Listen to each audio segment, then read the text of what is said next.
তন্ত্ৰ চলি আছে আজি যে ৰাজতন্ত্ৰ শেষ হ'ল ইয়াৰ মূল অৱদান হৈছে কংগ্ৰেছ দল কংগ্ৰেছে স্বাধীনতা সংগ্ৰামৰ পিছত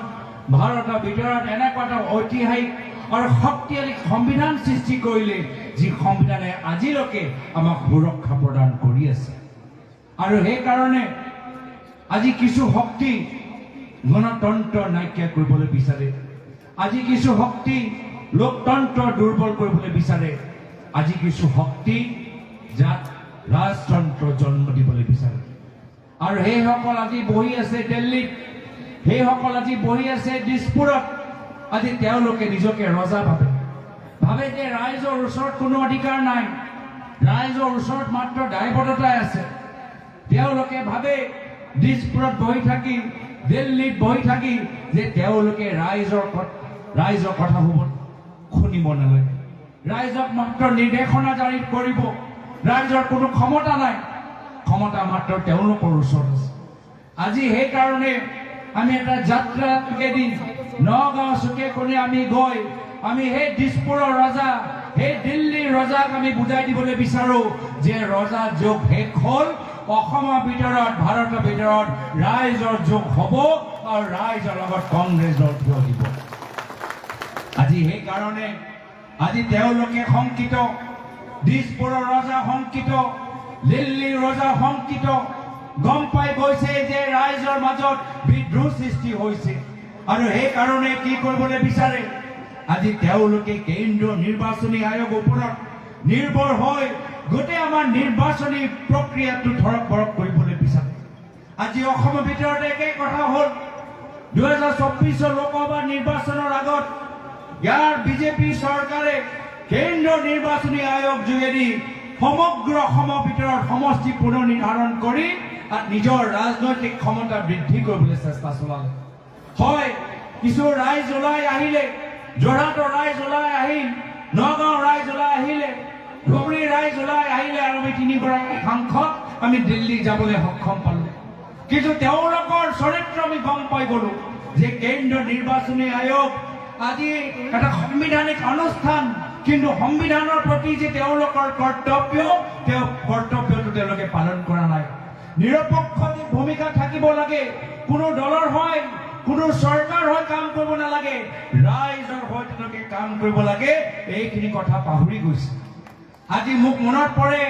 এটা সময়ত এই কেন্দ্ৰীয় নিৰ্বাচনী আয়োগৰ চিফ ইলেকশ্যন কমিশনাৰ প্ৰয়াত টি.এন. শেষনদেৱ আছিল যেতিয়া তেওঁ কেন্দ্ৰীয় নিৰ্বাচনী আয়োগৰ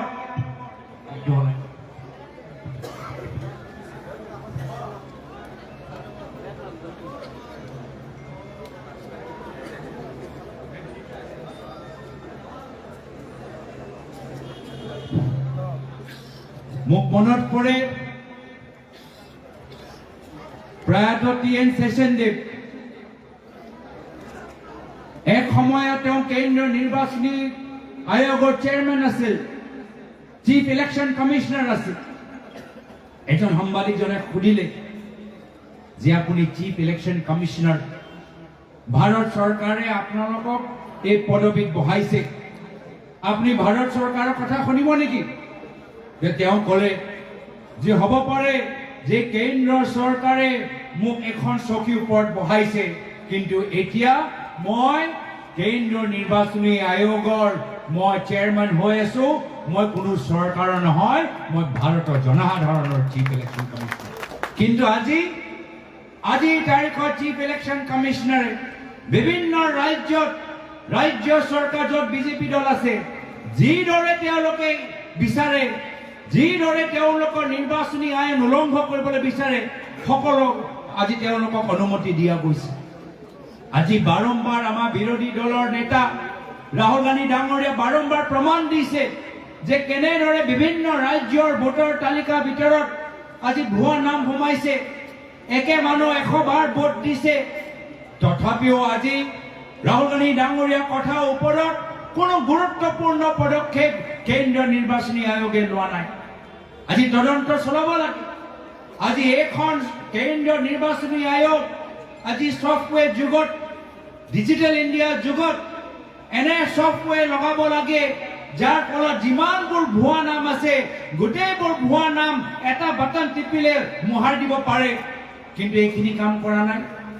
কিয় কৰা নাই আজি টেকনলজি আছে আজি এআই যুগ আজি ষ্টাৰ্টআপ ইণ্ডিয়া কথা কোৱা স্মাৰ্ট সিটি কথা কোৱা তো এতিয়াও চৰকাৰী বিএলও ওপৰত কাগজে কলমৰে আজি এনে ধৰণৰ ভুৱা ভোটাৰ তালিকা ইলেকশ্যন কমিশনে কিয় ৰুদ্ধ কৰিব পৰা নাই এই প্ৰশ্নৰ উত্তৰ আজি দিব পৰা নাই যেহেতু এই বিজেপি দলৰ ওচৰত একমাত্ৰ এটাহে অস্ত্ৰ ভুৱা ভোটাৰ তালিকা আৰু সেই কাৰণে আজি শিৱমণি বৰা ডাঙৰীয়ানী কৈছে যে অসম বিধানসভা নিৰ্বাচন আহি আছে আকৌ কেন্দ্ৰীয় নিৰ্বাচনী আয়োগ ওপৰত মুখ্যমন্ত্ৰী আজি নিৰ্ভৰ কৰিছে মই মুখ্যমন্ত্ৰীক সুধিবলৈ বিচাৰো যদি আপোনালোকে ইমানেই জনপ্ৰিয় যদি আপোনালোকৰ আঁচনিবোৰ ইমানেই জনপ্ৰিয় আপোনালোকে যদি ৰাইজৰ ইমান কল্যাণ কৰিছে উন্নয়ন কৰিছে তেতিয়া কেন্দ্ৰীয় নিৰ্বাচনী আয়োগৰ ওপৰত কিয় ইমান নিৰ্ভৰ হৈছে আকৌ কেন্দ্ৰীয় নিৰ্বাচনী আয়োগক ফোন কৰি মাতি পঠাই আজি আমাৰ ভোটাৰ তালিকাৰ ভিতৰত ভুৱা নামবোৰ সোমাবলৈ বিচাৰিছে বিহাৰ আৰু উত্তৰ প্ৰদেশৰ পৰা বিজেপি আৰএছএছৰ মানুহবোৰ আজি অসমত মাতি আনি আজি নগাঁৱৰ পৰা ধুবুৰীলৈকে তিনিচুকীয়াৰ পৰা শিলচৰলৈকে আমাৰ ভোটাৰ তালিকাৰ ভিতৰত সোমাবলৈ বিচাৰে সেইকাৰণে আমি সংকল্পবদ্ধ হ'ব লাগিব আৰু যোৱাকালি তেজপুৰত এটা সভাত মই কৈছিলো যে আমি চকু দিব লাগিব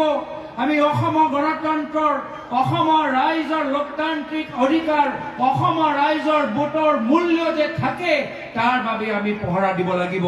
আমি অসমৰ ৰাইজৰ সৈনিক হিচাপে আমি আগন্তুক দিনত সমগ্ৰ অসমত এটা আন্দোলন সৃষ্টি কৰিব লাগিব যে অসমৰ ভৱিষ্যত অসমৰ হাতত থাকিব লাগিব কোনো বাহিৰৰ ইউপি বিহাৰ বিজেপি কৰ্মী হাতত নহয় আজি আমি বাৰম্বাৰ দেখি আছো যে এখন চৰকাৰ আজি আমাৰ থলুৱা মানুহক গুৰুত্ব দিয়া নাই স্থানীয় মানুহক গুৰুত্ব দিয়া নাই সুদক স্থানীয় ঠিকাদাৰবোৰক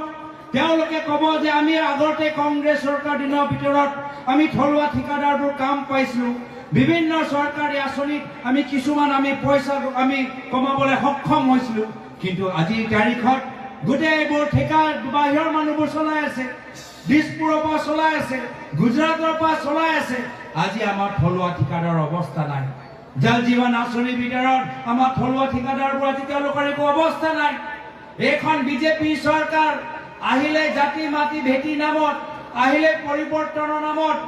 আজি কিন্তু তেওঁলোকে পৰিৱৰ্তনৰ নামত কি কৰিলে যে অসমৰ বিভিন্ন জনজাতিসকলৰ প্ৰায় 40,000 বিঘা মাটি আকৌ বাহিৰৰ কোম্পানীক আজি তেওঁলোকে বিক্ৰী কৰি পেলাই দিছে এয়া হ'ল আজি আমাৰ অসমৰ আমাৰ থলুৱা মানুহৰ অৱস্থা ভূমি অধিকাৰ নাই নিবনুৱা ল'ৰা ছোৱালীৰ ওচৰত চাকৰি নাই আৰু আজি আমাৰ এতিয়া ভোটৰ মূল্যটো আমি হেৰাবলৈ আৰম্ভ কৰিছো সেইকাৰণে আমি আগন্তুক দিনত অসমৰ ভৱিষ্যত অসমৰ হাতত এই আন্দোলন যোগেদি আমি বুটে বুটে সোমাব লাগিব সেইকাৰণে বিএলএ কমিটি সেইকাৰণে বুথ কমিটি আমি আৰম্ভ কৰিছো আৰু পৰৱৰ্তী সময়ত আমি বুথ কমিটিৰ পিছত পৃষ্ঠ তত্ত্বাৱধায়ক আমি সৃষ্টি কৰিব লাগিব পৃষ্ঠাৰে আমি